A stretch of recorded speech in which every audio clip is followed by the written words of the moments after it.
sọ́ọ̀tì ìtàlù. Àmọ̀ fún àwọn ènìyàn wá fi ń báyìí. I am too new to the church.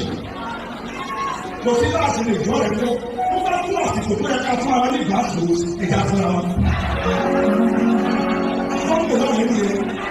Káwáyé ká ló tọ́ ká fún mi àwọn ọ̀sẹ̀ tí wọ́n bá tún àti ìjà fún kọ́. I'm saying this publicly. I've been hearing a lot of rumors. I don't think I'm talking about it. I'm talking about it. If I'm there.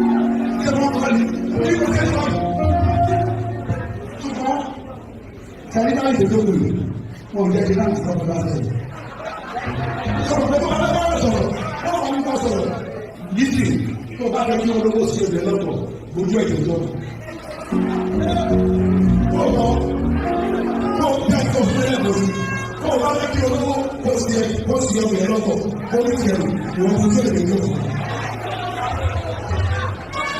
No, why not move on? Listen, but I want to say this. I love you. If there's any way you think I offended you, and I'm sorry. I'm sorry. You are my